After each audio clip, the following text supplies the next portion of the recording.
السلام عليكم ورحمة الله وبركاته. اللهم صل وسلم وبارك على سيدنا محمد. ازيكم يا حبايبي، عاملين ايه؟ يا رب تكونوا بخير. النهاردة بقى معانا فيديو جديد. المشتركش في القناة ينزل يشترك ويفعل زر الجرس عشان يجيله اشعار بكل فيديو جديد بنزله. اهم حاجة بقى يا بنات لايكاتكم بقى الجميلة اللي بتشجعني وكومنتاتكم بقى الجميلة برضو. نبدأ يومنا بسم الله. النهاردة بقى هعمل معاكم طاجن اللحمة المشوية بالخضار كده، بنحطه في الفرن كده بيبقى ايه بقى روعة يا بنات. اول حاجة هنا بقى كان معايا نص كيلو لحمة، وهقطع عليها بقى ورقتين راولة كده. برضو تلات حبهات كده من الحبهان. فتحته كده وفضيته. ممكن تحطوا من الورق راولة والحبهان بس يبقى بودر. انا ما كانش عندي البودر ده فحطيت بقى حطيت ده دول عادي. عشان كده انا فتحت الحباين. عايزين تحطوا الحباين زي ما هو، ورق الراولة برضو زي ما هو من غير ما تقطعوه برضو مفيش مشكلة على فكرة، برضو هيبقى حلو.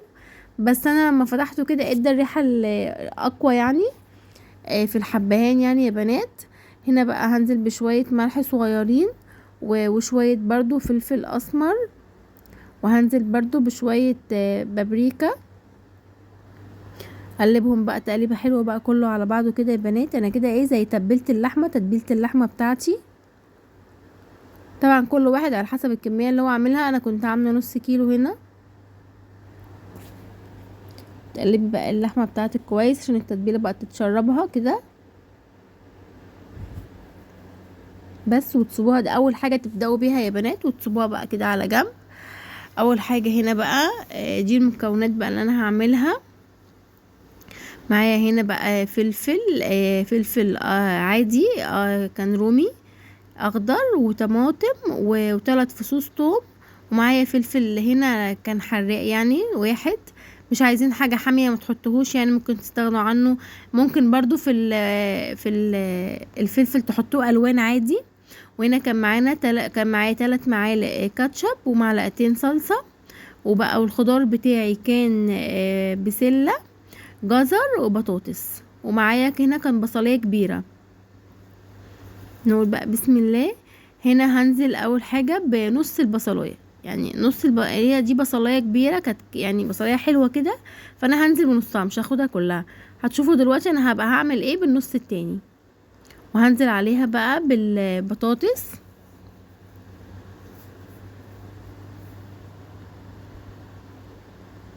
يعني كده ايه بقى، هو هنزل بقى عليها بالبسله. تنزلي بقى كده بالمكونات بتاعتك كلها. وهنا الجزر برضو عايزه اقولك بترجع للكميه اللي انتي بتعمليها. انا هنا كنت عملت كده صينيه صغيره. انتي بقى على حسب بقى الكميه اللي عندك. وهنا بقى تنزلي بقى بالفلفل وبالطماطم كله يعني يا بنات. زي ما قلت لك، عايزه تستغني عن الفلفلايه الحاميه دي، قرن الفلفل الحامي ده عادي مفيش مشكله. هنا بقى 3 فصوص الثوم بقى كده بتقطعيهم بقى حتت صغيره خالص.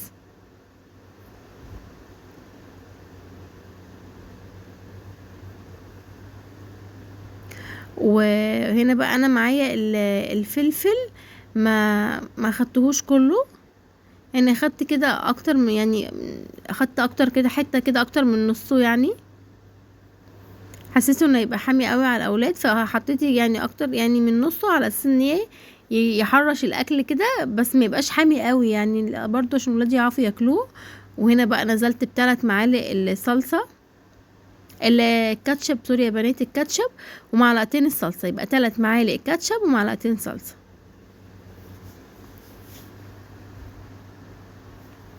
بصوا اصلا يا بنات شكلها والوانها كده وشكل تحفه اصلا من قبل ما تتعمل يعني. هنا بقى بهاراتي بقى نزلت كده بالملح.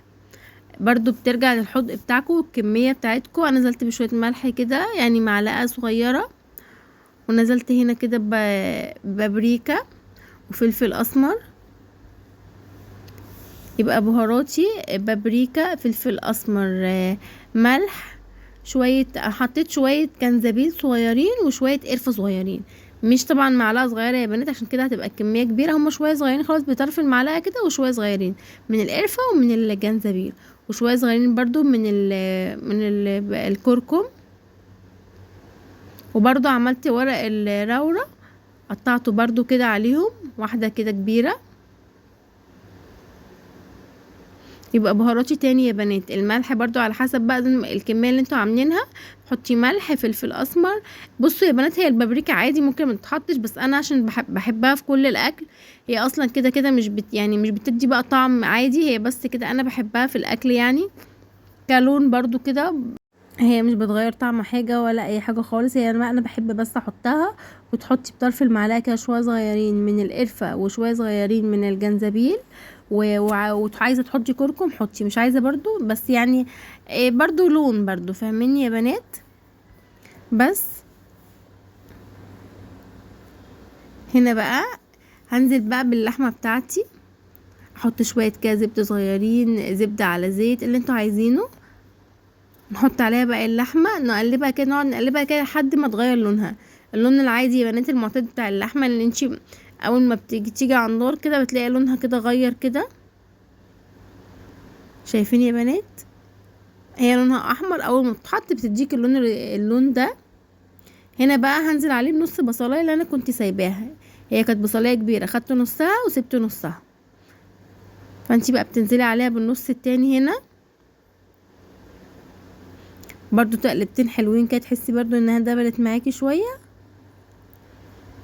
بعد كده بقى بتنزلي، لو حاسه ان اللحمه بتاعتك مش هتستوي، هتبقى جامده شويه مش هتستوي بسرعه، هنا بقى حط لها نص كوبايه ميه، تبقى هنا يعني تسويها زي 50% كده، وبعد كده بتكمل سواها في الطاجن. فانا هنا حطيت، عشان انا عارفه ان اللحمه بتاعتي ما كانتش هتستوي بسرعه، حطيت لها بقى شويه ميه سخنه. برضو يا بنات بترجع للكميه اللي انتوا بتعملوها، انا هنا عشان كنت حاطه نص كيلو حطيت بمقام كده نص كوبايه او ازيد شويه صغيرين. شايفين يا بنات؟ هنا كانت شربت الميه كلها. طبعا البصل والحاجات دي كلها بتنزل ميه، فطبعا كل ده زي ما انتم شايفين كده اتشرب.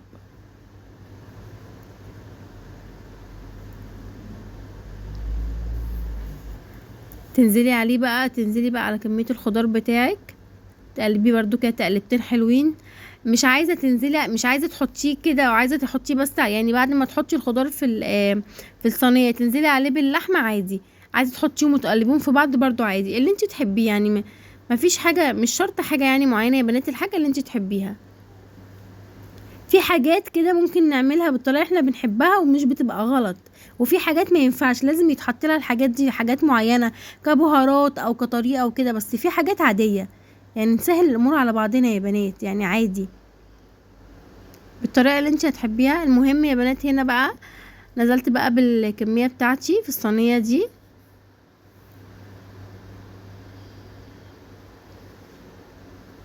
بصي يا بنات، الالوان والله كانت حاجه تفتح النفس، وكان الطعم تحفة، وكان طعم برضو يا بنات وشكل، يعني الاتنين الحمد لله.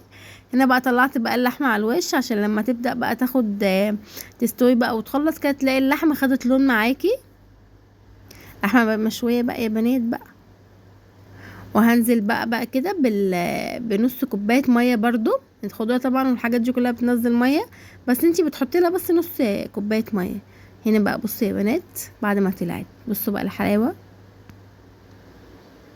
انا هنا كنت لسه مطلعاها كانت سخنة جدا، يا دوبك كنت لسه مطلعاها والله يا بنات، بس والله كلتها يعني بالهنا والشفا. انتوا هتجربوها بطريقتي والله تدعولي. على فكره انا ما كنتش عارفه امسكها عشان سخنه، بس انا كنت حابه اوريها لكم يعني. اللحمه كانت مستويه على فكره، ما كنتش والله عارفه اشدها يا بنات عشان كانت سخنه، بس هي كانت مستويه وكانت جميله. جربوها بس بطريقتي، واللي يجربها بقى يكتب لي بقى في التعليقات. شايفين يا بنات الجمال؟ بجد كانت مستويه وكانت زبده. انا والله ما كنتش عارفه امسكها بس عشان السخونيه زي ما انا قلت لكم كده يا بنات، بس كانت كل حاجه مستويه فيها ودايبه وكانت زي العسل. وبرده بصوا البطاطس هوريكم كانت دايبه ازاي. شايفين يا بنات دايبه ازاي؟ والجزر وكله بجد كله كان مستوي، كان جميل جدا يا بنات. شايفين؟ بس اللي مشتركش بقى في القناة ينزل يشترك ويفعل زر الجرس عشان يجيله اشعار بكل فيديو جديد بنزله. اهم حاجة بقى ايه يا بنات بقى التعليقات الجميلة اللي بتفرحني كده واللايكات الجميلة بتاعتكم كده. لايك بقى عشان الصينية الحلوة دي بقى. هنا بقى كنت عملت معاها رز ابيض. شايفين بقى يا بنات حاجة تفتح النفس. والله يا بنات الاكل ده فن كده وابداع. شايفين اصلا شكل الطبق يفتح نفسي ازاي. طبعا طعمها كان تحفة طبعا يا بنات. مش هقول لكم بقى، انتوا هتجربوها بطريقتي وهتقولوا لي، واللي جربها بقى يكتب لي بقى في التعليقات. لا اشوفكم بقى فيديو جديد، مع السلامة.